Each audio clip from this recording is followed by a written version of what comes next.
If you've ever wanted to build a SaaS that pays your bills, today's episode is for you. I brought on my friend Rob, who has a portfolio of bootstrap profitable SaaS businesses. And together we go through a bunch of apps that do anywhere between $20,000 MRR and $300,000 MRR. And we basically reverse engineer how you can copy what they're doing and get customers to whatever SaaS you want to build in 2026. And there's a bunch of alpha, there's a bunch of sauce that's in this episode that no one shares. They don't share it because they don't want competition. I don't care. I want you to go build something that ends up changing your life. And today's episode, there is a ton of sauce that I think that if you stick through the end, you will have that unfair advantage. All I ask is one little thing. Stop the video, like, comment, and subscribe so that this gets seen to other people. I want to make sure that people are enjoying this content, so please let me know. Enjoy the episode.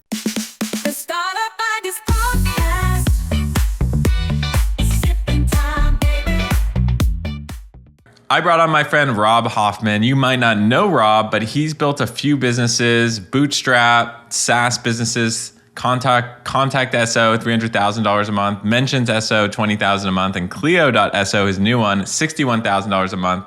And in this episode, what I asked him to do is prepare all the most interesting SaaS businesses, tell us how we can copy what they're doing, bring them to new niches. And this episode, what I hope it's going to be is basically the de facto, so you vibe coded a SaaS, now what? So Rob, welcome to the show. And in your words, by the end of this episode, what are people going to get out of it? Thank you, Greg. Stoked to be here. And here is my goal for the episode. Okay, I literally wrote it down because I am dead set on providing as much value and sauce to your audience as possible. So this is what I'm thinking, okay? By the end of this episode, you will learn how to get customers for your SaaS. And so my goal is to provide the most tactical and actionable guide for you to get customers for your SaaS. And here's why. I see everyone on X, you probably do too, they're vibe coding micro SaaS, tools, apps. And the real problem is nobody knows how to get customers. So everyone kind of sucks at marketing. And so I've broken down 6 proven playbooks, one of which we used ourselves, and I'm going to walk you through it. And so if you don't know who I am, because you probably don't, I am a real person. This is me on X. I'm Rob. I own 3 profitable bootstrap companies, Contact, Mentions, and Kleo. We clearly love the .so domain. And so 2 are software companies. 1 is an SEO agency. And so, yeah, I'm ready to dive in. Let's do it. I've broken it down in terms of 6 playbooks, and I actually have a bonus one at the end as well. And the reason why I've given 6 playbooks, and I'm going to give you examples of companies, real companies, including one of ours, that have used these playbooks to get customers. So you're basically, so the just so the audience knows, those examples that you're going to give on the left-hand side, if you scroll to the left, so you're going to go through Kleo, TrustMRR,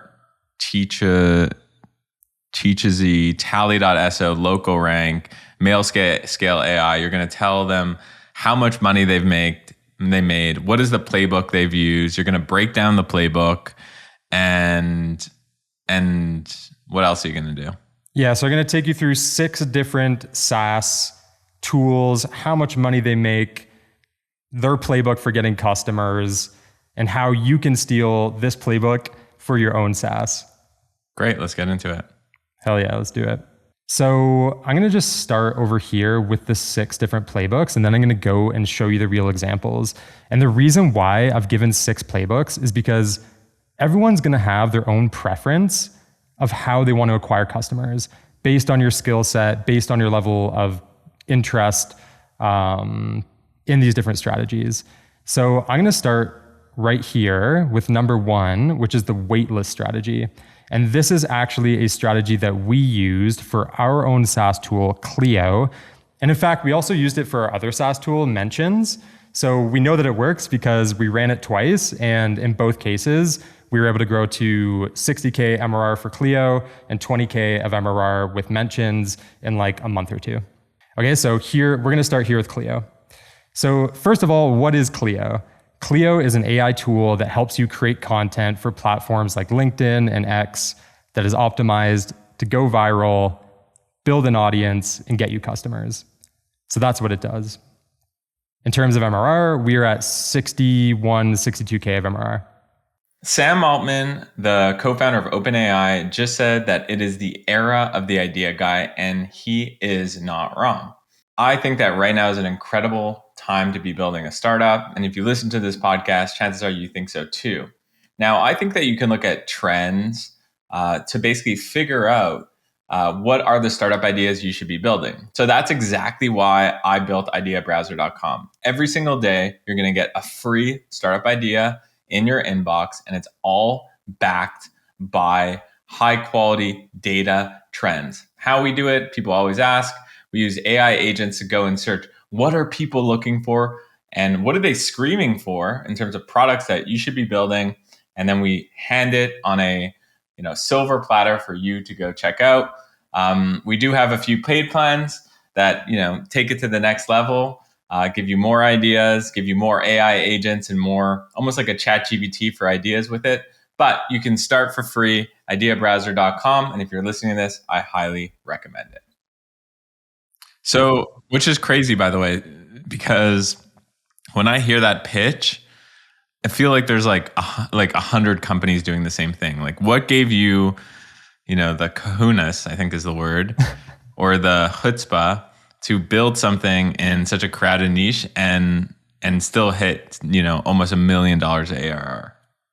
I think a lot of people wonder, why don't I just use ChatGPT or Claude to do this, or maybe there's a few other players in the space. We know this space really well because we use LinkedIn to get customers for all of our businesses. So we actually just built this tool for ourselves originally, and it worked so well. We basically used the tool to continue building an audience, acquiring customers. And so we knew that what we had would work because it worked for us. So we were just dog fooding. Other than that, I don't know. We're just cool. So I think the lesson here is, just because it's a crowded space, there still could be an opportunity if you use one of these playbooks. Let's continue. 100%. Okay, cool. So step number 1 for the waitlist strategy. This strategy, it's basically 3 steps. You're going to do content to email to webinar. So step number 1 is you have to create content. And this is where most people go wrong already, is they don't know how to create content. So the type of content that you create that's going to allow you to acquire customers for your SaaS, we call it edu-sales. And the way that it works is that you have to subtly tease your product. It's the art of the subtle sale. What most people do is they hop onto these platforms and they're just plugging their product very overtly. And so we do the exact opposite. I'm going to show you an example of a post that drove signups to our waitlist. So this is my co-founder, Lara, and you can see that this post, it doesn't lead with talking about our tool. It just talks about something that our audience wants to learn that our tool can help with.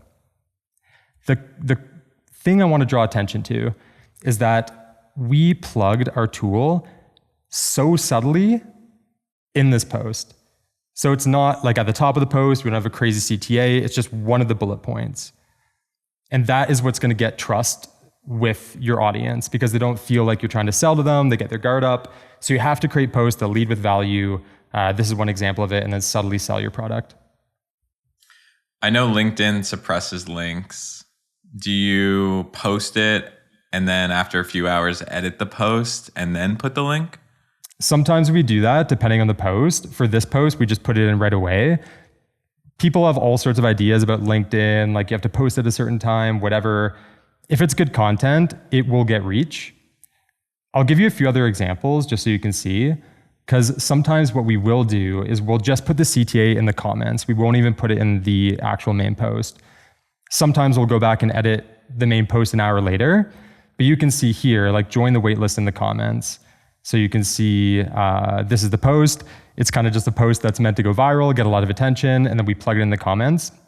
Here's the other thing, Greg, is that one thing I learned while working with my co-founder, Jake, is that the more subtly you sell your product, the better. So oftentimes for our other companies, he would just create posts and there would be no CTA. And you would almost have to like go to his account and try to figure out what he's selling. And I was doing the complete opposite when I met him. I was like really hard selling our stuff and he was driving like all the revenue for our businesses. And I was like, what's going on here? And so that's when I learned it's really about the art of the subtle sell. You have to get trust, and then people, the less you tell people about your product, the more people want it. Another quick tip on that post, that if you go back to that post, like here you see Jake is leveraging the credibility of someone else. Like you have a picture of Matthew McConaughey. So you're basically like attracting people who know Matthew McConaughey, a lot of his fans. And then you're also like, if you go scroll up to the content, you know, you're saying something a bit spicy that is going to get comments. So this needs to exist for writing LinkedIn posts. Yeah. So half the people might agree, half the people might not agree, but you've attracted with beautiful Matthew McConaughey. You've created a spicy post, and then you've driven a call to action in the comment section, which I think is a great format. Absolutely, you got it. So these are real examples of content. The reason I'm showing these as well is because then people can screenshot these or go and find them themselves and create their own versions of these posts. Because this is it. Like this is how we drove signups for our waitlist. And so these are some examples. Again, I'm just showing it on the screen so you can really see what we did. Screenshot it, whatever, copy it. Cool. So step number 2. So first things first is you create content, edu-sales content, and then you drive people to a waitlist. And so we built waitlists for both of our SaaS before we launched. You're getting validation. You're also creating scarcity. And so step number 2 is that you want to launch the beta version of your product to your email waitlist and offer an early bird lifetime discount. We did it for the first 500 users. Okay, so what this does is it's like you want people to, it's like the more you push people away, the more they pull. And so you want to create that scarcity and kind of artificially constrain the supply so that the demand is higher than the supply. And the thing is it actually is honest though. It's not like we're totally just bullshitting it. We also wanted to get our first 500 users in there so that we could do the beta testing, we could do the bug bashing, we could test the features and talk to customers. So this is step number 2. Kleo's pricing is $99 normally. We actually haven't even launched to the public yet, funny enough. So we hit 61K like without even launching publicly, but it will be $99. And our first 500 users get lifetime access for $59. So they really want access because they're like, I'm going to get a lifetime discount and there's only 500 people. So yeah, and the thing I want to show you here, Greg, is the exact emails we use, because again, I really want to make this specific and actionable so that people can literally screenshot this, they can create their own versions of this content, these emails, and get customers for their own SaaS. The only thing I'll add to this is a lot of people listening are building AI startups. So they're building something that, you know, they're buying OpenAI tokens and stuff like that. So you want to be careful if you're selling lifetime access for X amount of dollars if you don't understand like how much the costs are going to be. So just lifetime access could work for whatever it is you're doing, but for the AI startups listening to this or people who want to create AI startups, just be careful with lifetime access there, because you might be, you might be put in a situation where you're spending hundreds of dollars a month on customers and you sold it for $59. Just be careful. I want to see these emails though. Yeah, let's check that out. And by the way, we use AI tokens and stuff, and so we just did the math. So I absolutely agree. Do the math. Do the math. Yeah. Okay, cool. So here are some emails. So this is literally leading up to our beta launch. Okay. 23rd of December, we launched, I think like the 2nd of October or something. And so this is 9 days away from launch. So we get people onto our wait list, and now we're going to nurture them and send emails that get them stoked. So we got the headline. We have a nice post here, which I won't read through, but you can take a look in your own time. And then at the bottom, it's saying that Kleo is launching October 1st to 500 beta users. If you want to be one of those 500 users, stay tuned. Number 2, so this is sent like 2 days later, 7 days from launch, okay? So, and we're kind of using different approaches with all of these emails. So again, it's either education or inspiration or curiosity. You still have to use those copywriting frameworks. But again, we are using scarcity and urgency so that people want to sign up, and we're just kind of teasing the launch of our tool. What I'm noticing just like going through these emails is it's super easy to skim. They feel like stories. It feels like a narrative, and it doesn't feel like a sales pitch. So, yes. You know, you kind of want to, I love this format. I think it works a lot. Like you can, I wouldn't say rip this, but just use this concept of like narrative, clear storytelling and throw that, maybe into, a ChatGPT to help you write some of this stuff. Yeah, absolutely. And the other thing I'll say is that I talked about webinars at the beginning. Yeah. This one is promoting a webinar. We didn't get all of our sales from a webinar, but okay. Promoting a webinar it helps you just get the extra juice of your audience out. So a lot of our sales just came from us launching to our list and being like, we're live, there's 500 slots. But then we also did like a 2-hour-long webinar just to kind of get the extra people who are maybe on the fence. Cool. All right, so this is basically, 2 days away from launch. And then this is 1 day away from launch. And so here is the CTA to join the live event. Again, you can kind of skim this, you can steal this, you can use this format for your own launch. And so that is step number 2 of the waitlist playbook. You ready for step number 3? Let's do it. Hell yeah. Okay, sick. So step number 3 is that you want to use your first 500 users or however many users it is. It'll depend on how big your waitlist is. We had, I think 10 or 12,000 people. So we kind of just, again, did the math and figured we can probably get 500 people into our beta. And then what you do is you use those first 500 users to iterate. And the way that you do that is you talk to a ton of customers. And everyone says this, but I want to be very specific here. This is what our calendars look like. Me and my co-founders were literally stacking our calendars all day long, and we each talked to at least 50 customers. So why this is important is because you're gearing up for your second beta launch, and you want to determine what are the most useful features that people are loving, where are the bugs, and what do you want to ship for your next beta launch and prepare for your public launch. So that's kind of that. That's step number 3. And then step number 4 is pretty easy. It's just repeating that same process with a second beta cohort. And so our second beta cohort was $79. So again, we went from $59 lifetime access to $79 lifetime access, and then $99 will be when we publicly launch. And you're just trying to improve your tool. And this is basically the result of this launch strategy. And we used it for 2 different SaaS tools, Mentions and Kleo. We did both within the span of 6 months. Mentions hit 20K of MRR in 30 days.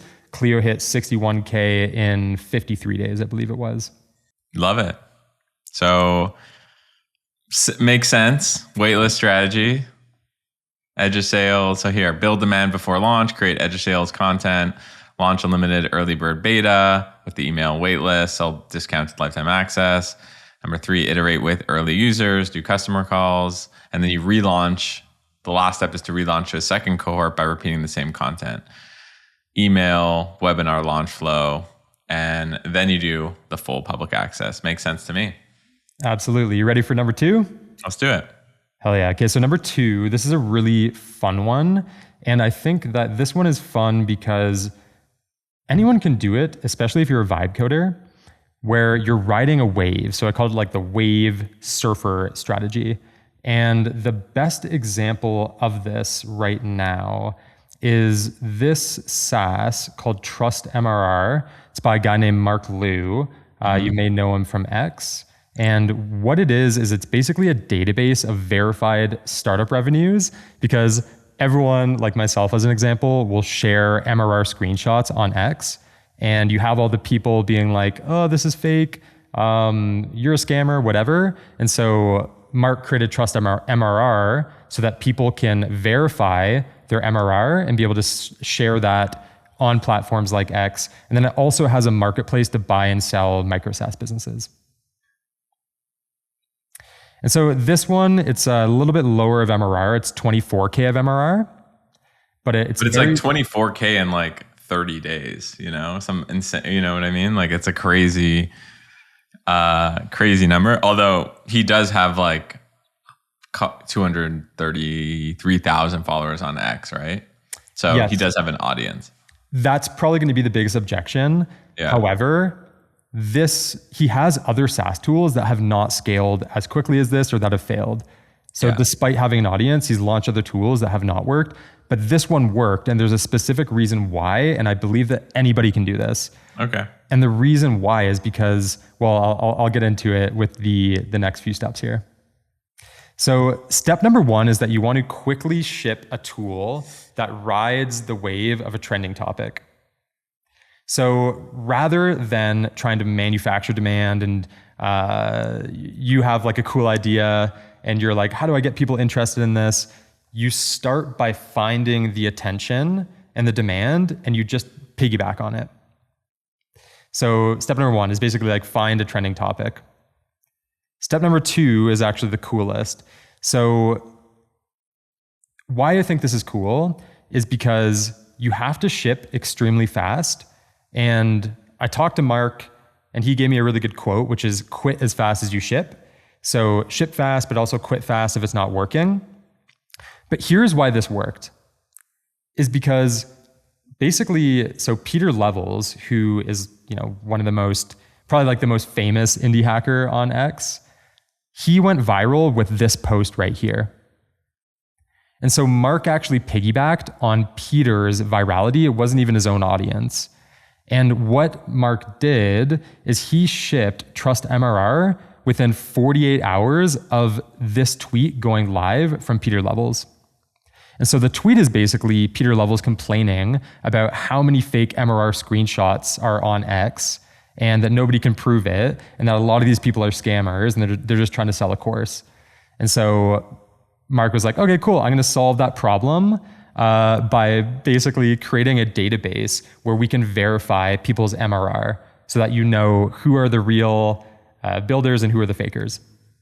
Basically trend jacking. Like you're finding a trend and you're finding like a viral post, and the other piece of this is on X specifically, like here's a piece of alpha. Quote retweets are like really outperforming right now. So like find a tweet that's going viral, quote retweet it, vibe code something, and you never know what's going to happen. Dude, what's Greg, step 3? I'm so sad that the quote retweet, by the way, like everyone's catching on to that, because I've caught on to that recently, and I'm like ripping videos of me like responding to other tweets, and it's getting like 1 million impressions, and I'm like, oh my God, like I've found the secret. But I think people are catching on. But obviously this is all about providing the sauce to the audience. Exactly. So no holding back. No holding back. No holding back. So step number 3 is to build virality into the product itself. So in an ideal world, your product has virality built into it, meaning that it is highly shareable. So TrustMRR is very shareable because the product is verified MRR screenshots. Everyone wants to share their screenshots on X, and so now they can do so with it being verified. And so you create basically something that is the idea itself is like, or the product itself is kind of native to social. Step number 4. Okay, so this one is actually really interesting because this is how Mark monetizes the app.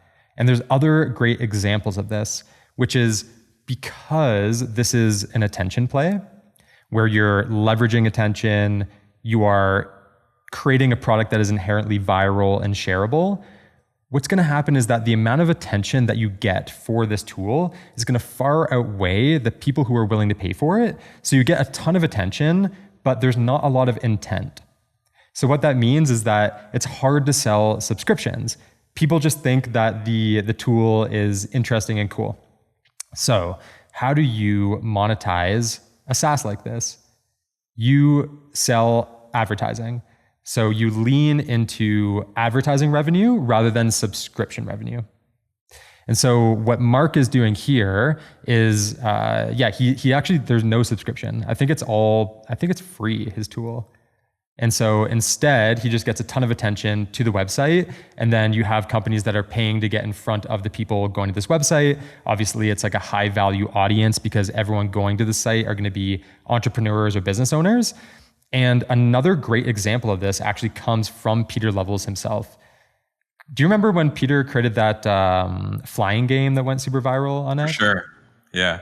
He vibe coded a flying game and then he sold advertising in it, right? He was making like at one point like $100K a month. Yeah, I think he hit like $100K a month in like his first month or something crazy like that. And this is a model that nobody thinks of with SaaS. Yeah. Is selling the other piece of this is Mark, similar to what you had in the first framework. He actually made the first advertisers paid like $1,000 a month, and the second was like $1,400, and so he had like there was some FOMO built in terms of advertising. Like the fast, the early birds got basically the cheaper thing, and also there is scarcity in the sense that he only has X amount of spots or 8 amount of spots, right, on his website. So I think this is brilliant. You have the scarcity play. Certain number of spots, you have, the early bird, there's incentive for the early bird to spend money. And you're hopping on a trend. So I like this. Is there a step 5 to this one? Is there a step 5? There is no profit. Step 5. Step 5 is profit. Yeah, step 5 is profit. Cool. So that's basically it. That's the wave surfer strategy. I'll leave this up again so people can see. These are the concise kind of 4 steps. Cool. You ready for the next one? Number 3? Let's do it. All right, let's move to number 3. So this one I think is really cool. And this is the language arbitrage strategy. And the company that I saw doing this is Teachizy, is I think how you pronounce this? Yeah, I think so. And so they're basically, do you know like, what is it, like Teachable or Thinkific or Kajabi? Yep. That's basically what this is. Do you know what the only difference is? This is en français. It's en français. So like it's just in French. And I love, we got French Canadian brother on here. I'm learning French right now. It's very difficult trying to get the accent right. Not really going well. That's okay. So you can actually see here that their main value prop, and I'm going to get into this later, is that it's in French. Like on their landing page, it says 100% in French. So they're really leaning into this. And so let me start going through the steps here. They are at 65K of MRR. And here's what the playbook is. So have you heard of these businesses where basically they'll take an idea that works in Latin America and bring it to the US, or something that works in the US and bring it to Brazil, or whatever, take something in Brazil and bring it to Europe?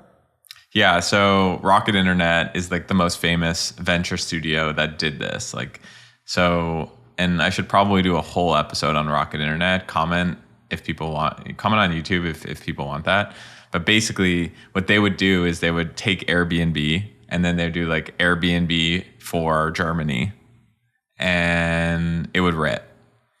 And then the craziest part is then they'd like sell the business to Airbnb, So yes, I do know about it. Dude, it rips. And so an easier way of doing this, rather than bringing it to like an entire other country, is just bringing it to a different language. Because you can do that from anywhere. Obviously, the caveat here is probably easier if you're bilingual. So I will say there is that little caveat. However, I think it's really interesting that they're taking the SaaS that already works. Again, there's billion-dollar companies like Kajabi that already do this, and they are just making it French language native. I think the language is one piece of it. I also think that geography is the other piece of it.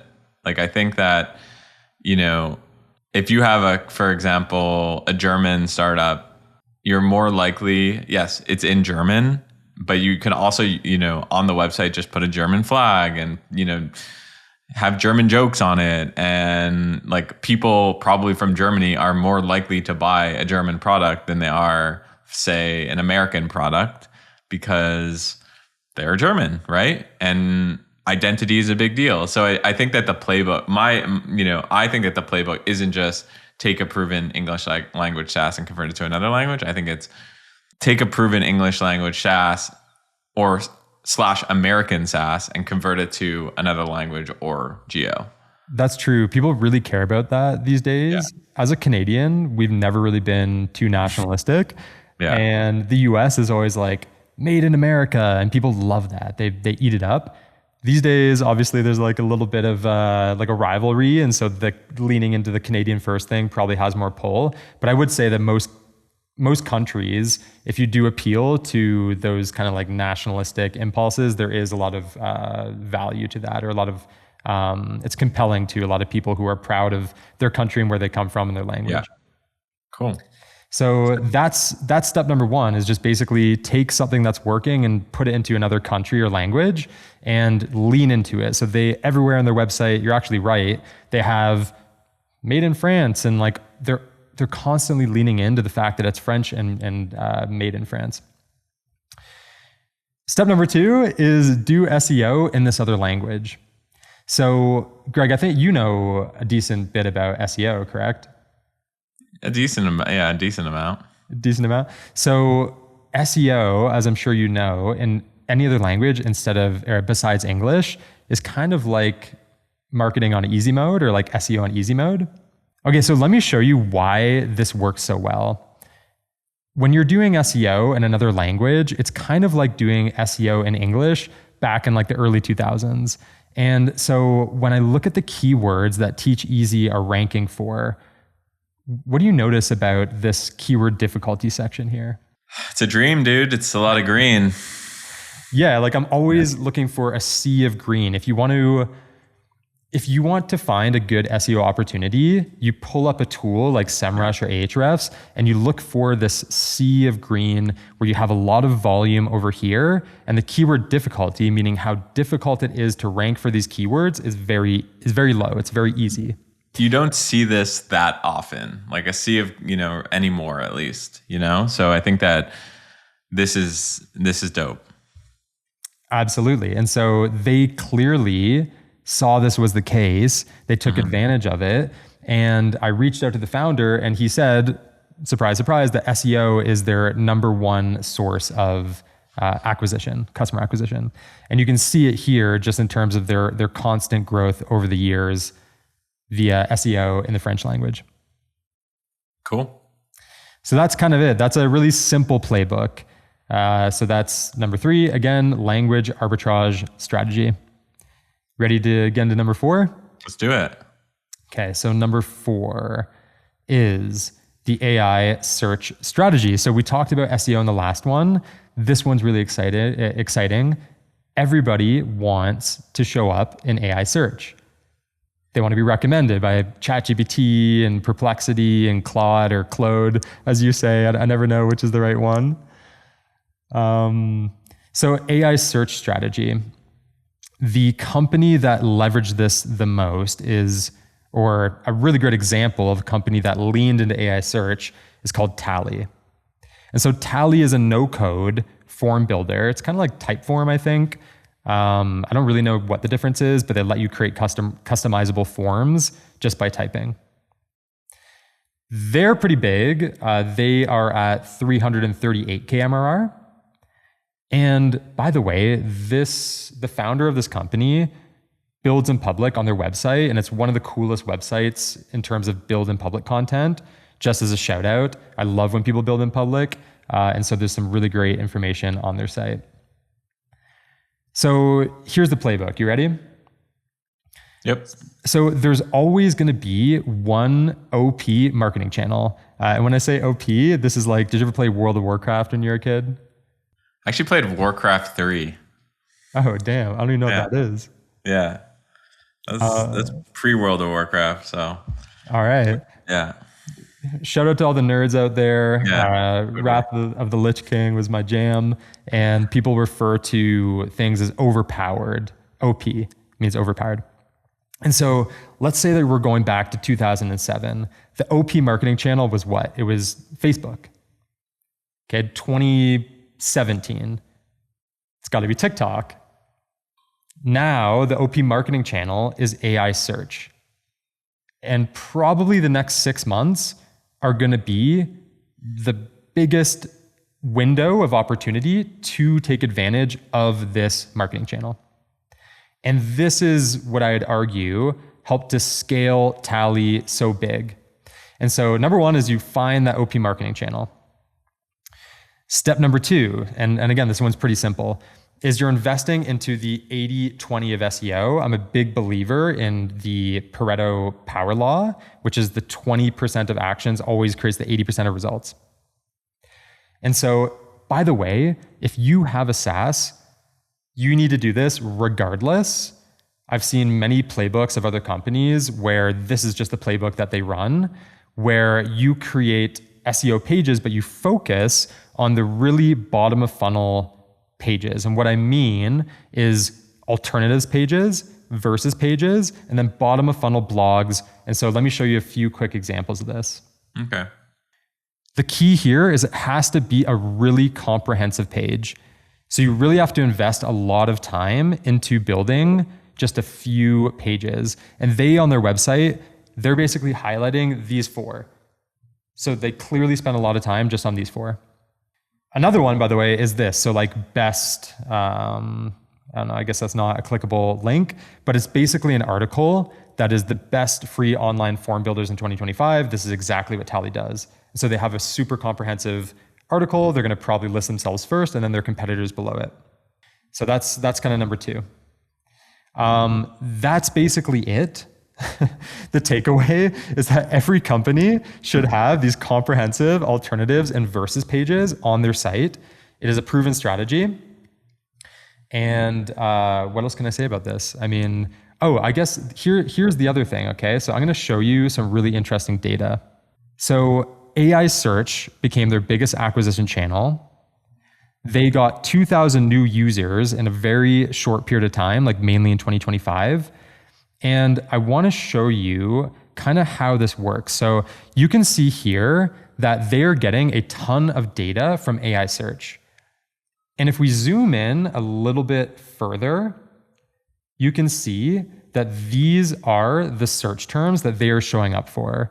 So when people type things into ChatGPT, like what is an alternative to Typeform? What is the best free form builder? So really bottom of funnel, high intent searches, they are getting a ton of visibility. They have really high positions here. And as we know, ChatGPT, people use it as their personal therapist. They're talking to it as if it's a friend. The level of trust that people have in ChatGPT and other LLMs is far beyond what they have with Google. And so there are companies that have released. There was a company, I forget who it was, but they said that they tracked their conversion rate from traffic coming from ChatGPT compared to Google. It's like 4 to 5x. Dude, in this case, it was 17x. Yeah, it's crazy. It's wild. I think it was Webflow, if I'm not mistaken.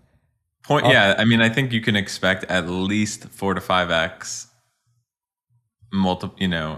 on conversion, which is crazy, but it makes sense if you think about it, because when you Google something, you have 1,000 blue links that you can go and click, but when you ChatGPT or Perplexity something, you've got like 2, 3, 4 recommendations, right? So it makes sense. It's curated. It does. And let me show you, like, this is literally what people are seeing. So if somebody searches top free form builders right now, look, you got Tally coming right up here. Yeah. And last thing I'll show is we can see the sources that are getting cited the most frequently from Tally. And guess what pages are getting cited the most frequently? It's these ones right here. So that's it. That's a very, very simple one, is like you find an OP marketing channel. Right now it's AI search. That is the AI search strategy. I like it. All right, next one is cool. It is the signal search strategy. You ready to rip it? Let's rip it. All right, let's rip it. So this one is LocalRank. And so LocalRank is an all-in-one local SEO tool. And I think it's mainly geared for SEO agencies.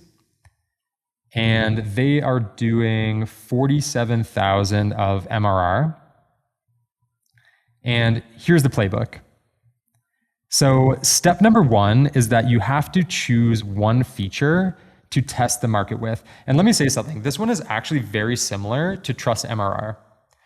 But the difference is, rather than riding a viral wave and kind of shipping fast and testing that way, you are shipping features fast to see what hits, what gets the most attention. You might try to ship 5 or 10 different features, and one is going to rise above the crowd or rise above the rest of the features in terms of the attention that it gets online. So step number one is that you choose a feature, you ship it fast. LocalRank has a ton of features, but it launched with just one feature, which was a heat map. Okay, so step number two is add distribution to test the response of the feature. And so this right here is a really interesting data point, which is LocalRank shipped using a thread on X, a YouTube video, and they sent it to their email list. And they ended up making $5,000 of MRR on day one, which is pretty unheard of. And the wild thing is that YouTube was actually the channel that drove the most amount of value. So this is what I want to get across to the audience, is that I think a lot of people sleep on YouTube. And they want to be on X because that's where all their favorite creators are, and it's really hard to make a YouTube video. But I have seen a lot of people upload Loom videos that are kind of crappy quality, and maybe they get like 1,000 views or a low number of views, but the trust that you build and the conversion rate is really high. I actually have a funny story about this, by the way. I have a friend who has a super small YouTube channel, and it's very niche. It's in the crowdfunding niche. And recently he was trying to get a green card for his wife. And when they went into like the office to talk to the green card officer, they were like, "Oh, you're Mark. I know you from YouTube." And they ended up talking like the entire time just about his YouTube channel rather than even interviewing the wife to get the green card. And she got a green card. So if you want a green card, or if you want to grow a SaaS, basically start a YouTube channel. It works. Totally. I mean, I'll add a little color here because I know Jackie, he has now, I think, like 20,000 YouTube subscribers. But when he launched LocalRank, he had maybe 10,000. So you don't need, the way to think about it is, be the Mr. Beast of your niche.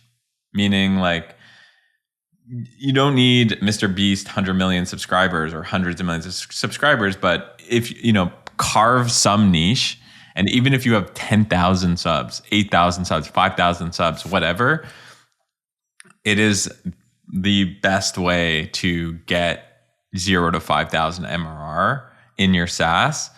Now it's hard to create content, but I do think that, I tweeted the other day about Linus Tech Tips, and Linus Tech Tips has created $280 million of revenue, $28 million of YouTube ads, in his niche, tech reviews. You can just start by, like you said, Loom videos, sharing stuff, once every few weeks and just see where it goes. So I do like this one. What's step 3? Cap early. Yeah. So step 3 is kind of similar to the waitlist strategy, where again, you need to artificially constrain the supply relative to the demand. So Jackie did the same thing where he capped the early users, and that allowed him to raise his prices. He raised them 4 times. And so that's a really interesting takeaway. Mm-hmm. Step number 4. So this one I think is very actionable, and we've seen this ourselves. Not a lot of people do this, which is that you test enterprise packages. And the reason this works is because there's often going to be a small number of customers who just have way more money than your other customers. And so when LocalRank rolled out, I think they were charging, I don't know, like $20, $30, or $40 a month, something like that. And then they tested the scale plan, which was $400. So that's 10 times more, roughly, than their lowest plan. And they have another plan that's $1,600, and that's like 33 times higher than their smallest plan. So the main thing is that if you offer one of these big plans, you can get a lot of revenue for little amount of work. And they 4x the revenue from 5K to 20K just by introducing this enterprise plan. And here are where the sales come from. So I just want to focus on this for a second, because I think a lot of people, they do want to create content. They don't know what channels to start on. And so here is an example of the channels that are working for this particular product. The other thing I want to address just for a second is there is obviously the objection of, oh, he's got 20,000 YouTube subscribers, he has an audience. Here's the thing, is that he also created, I think kind of copying maybe what you guys did, he created a faceless X account, started that at 0, doesn't have a ton of subscribers or followers, but was able to generate revenue from that. And the other thing I will say is that it's not really about the followers, it is about the content. And what I mean is that us, for example, we have had specific pieces of content where just that one piece of content drove hundreds of thousands of dollars of revenue for one of our businesses. And so part of, obviously you grow an audience, everyone has to start somewhere by creating content. And part of what you need to do is just take a lot of shots on net. And then by taking a lot of shots on net, you learn the strategies of virality, and slowly but surely, you can learn how to create content that you're pretty sure is going to go viral, or more importantly, get you leads for your business. So there is an art to it. We actually also started, by the way, for one of our SaaS tools, a faceless LinkedIn account. And that's actually where we got, I think the majority of our waitlist subscribers was this account that we started from 0. And so it's all about the content. It's not about the pre-existing. It is a little bit about the pre-existing audience, but that all comes from learning how to create content. From what I've seen his faceless X account on my timeline, the piece of sauce here is he is doing a lot of like reply local SEO to get the playbook.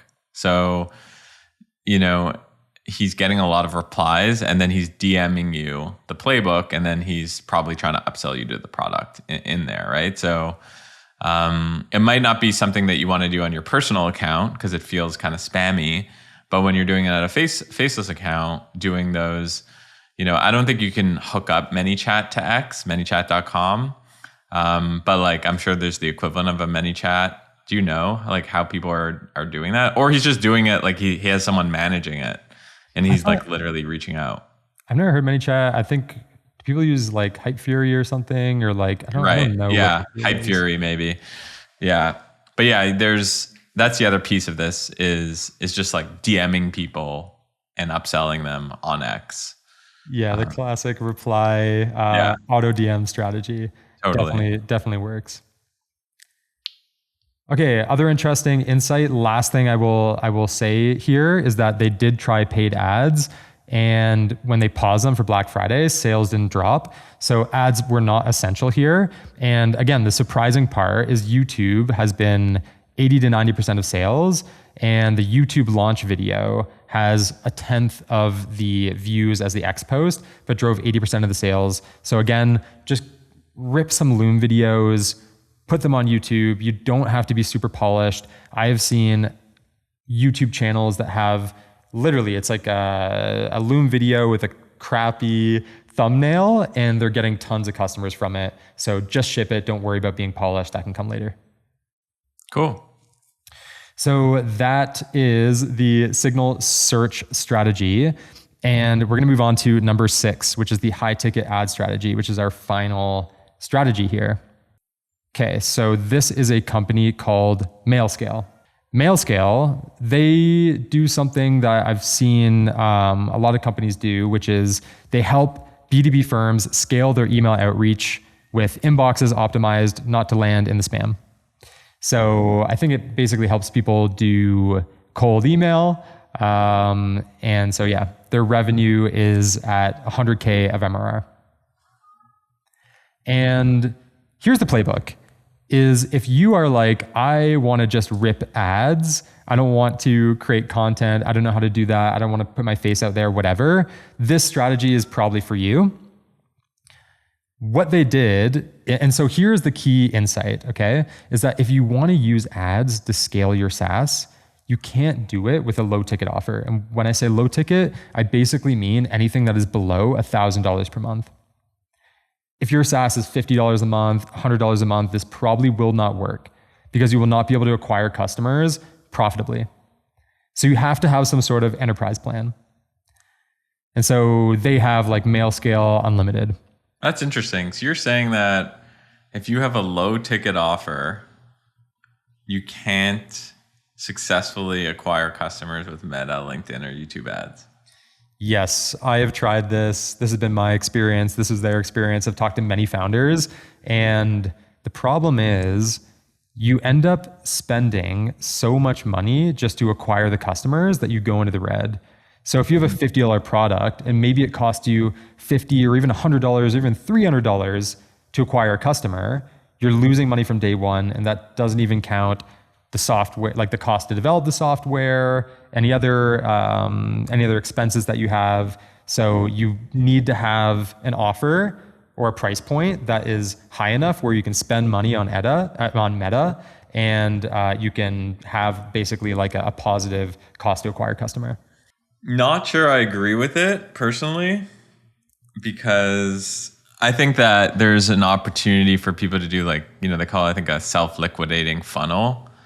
Meaning, I think that let's just say you're selling something that's $50 a month or $20 a month. Your lifetime value of a customer is $200. And even if it does cost you $150 or $200 to get a customer, like it works there. And also what you could do is just say, like, going back to your like webinar funnel, it's like, okay, you do ads, like maybe this is your funnel. You do ads, it costs you $5 to get someone to show up at a webinar. But the way it works is you give away a playbook for free, that, and then in that playbook, you have like some affiliate ads. So you're making some money back. Like maybe you like partner with LocalRank and you recommend it, right? So you get some money back, and then you have them in the webinar. So that's what a self-liquidating funnel is. Or maybe you do a paid webinar, paid event, so some you get some revenue back. So I agree with you that a high ticket offer is easier to profitably scale, but I do think that there's always an opportunity to do paid ads, to do self-liquidating funnels. Yeah, so what I will say is I have heard of people who do self-liquidating funnels. The way that I've never done it myself, but this is what I hear works, right, is you have a revenue ladder where you maybe have, like you said, a webinar or a lead magnet, or maybe it's like a $20 educational product that is kind of like a lower barrier to entry, or that people are more willing to buy right off the bat. Because getting people to sign up for a monthly recurring SaaS may be a big ask when they're coming in cold and they've just met you for the first time. Totally. So what I've heard that people do is it's like it's baby steps where first you're going to get them just to sign up for a lead magnet. They get value from that, or they hop on a webinar, they get to know you, you build trust, and then you slowly move them up the revenue ladder. So maybe it goes from the $20 info product to a $50 subscription to your SaaS, and then you upsell them into the $1,000 enterprise plan or whatever it is. I have heard that works. Never tried it myself, but I have heard that you can do that strategy. It's just a little bit complex where you have to build out these different offers. Yeah, that's the Russell Brunson strategy, I think. If you check, on Idea Browser, every single idea has the revenue ladder. So you can see like, what is your front end offer, back end offer, lead magnet, that sort of thing. It's a different type of strategy. So yeah, let's continue with this. I just had to say that. All right, awesome. I love the shout out. Yes. Perfect. Got to keep it honest. Got to make sure that any caveats are shouted out here. So step number 2 is creating a VSL that pre-sells. VSL stands for a video sales letter. So what this is something that looks like this, where it's basically just you on ideally a high quality video and a nice landing page where you're able to, again, kind of warm up the audience. They get to know the founder. You can explain your value prop. And it's almost like what you would tell them on a call, but asking them to get on a call is a big ask. Getting people to watch a video is much lower barrier to entry. So they basically do this VSL, which is a high quality video with a great script, and they just put it on like a simple ClickFunnels page. We just talked about Russell Brunson. So that's what they do here.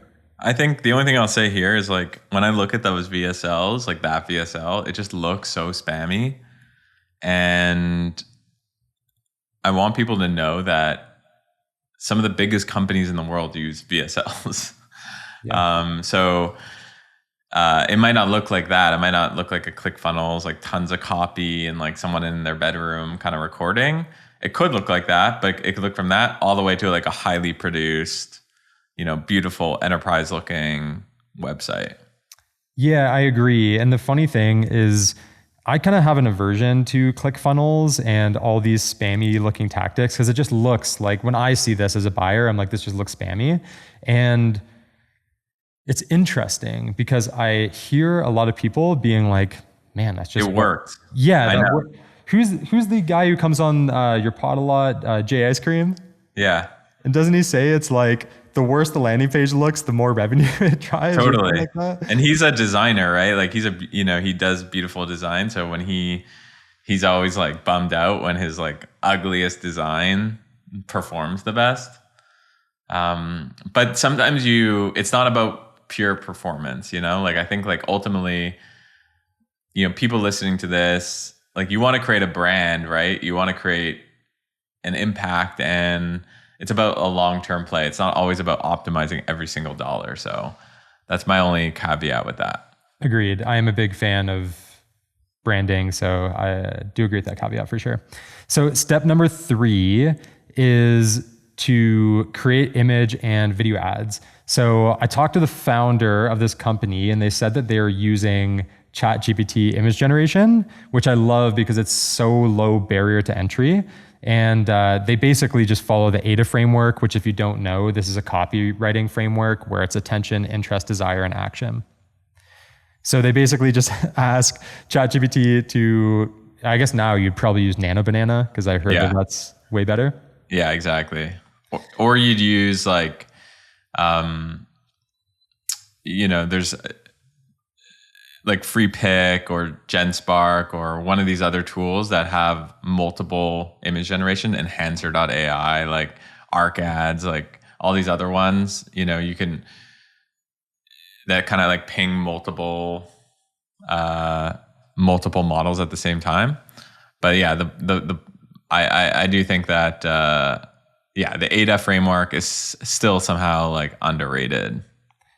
Absolutely. It's just like the classic psychological principles that will never change because it's human psychology. So, and then you can take a look at their ad library here, again, including this just so you can go through if you're watching this and take a look at how simple some of these ads are. And here's the tip is that the longer an ad has been running, you can guess that that ad is performing well for them. Yeah. So go to company's meta ad library, take a look at what they're doing, copy it, and specifically look for the ads that have been running for a long period of time. The only reason they're keeping them running for so long is because they're profitable. Yep. Agreed. So that's basically it. And they said it took 5 to 10 ads until they were able to book calls reliably for $300. They spent $10,000 to get to this point. So you do need to have that $10,000 is the only thing I will say. But you can see it's like they're acquiring customers basically for less than $1,000. So they're able to do it profitably. And then from there, I think they basically just like scale out a sales team. So they saw that things worked and they hired closers and yeah, that's basically what they did. And that's it, right? That is it. That is the high ticket ad strategy. I have another one on here, but I'll just leave it as like a little bit of a secret in case you want to share this document with the viewers so that they can go through. I'll make sure that all the links are clickable because again, I really want people to be able to take these resources and take the frameworks and copy it for their own business. Yeah. We'll include the links in the show notes for people to download and also for you to follow Rob on his journey, building his bootstrap empire. Thank you, Rob, for coming on the show, sharing the sauce. And this has truly been a masterclass of SaaS frameworks, how to build with highest probability of success. So thank you very much, Rob. Thanks for having me, Greg. That was a lot of fun. Later. Bye.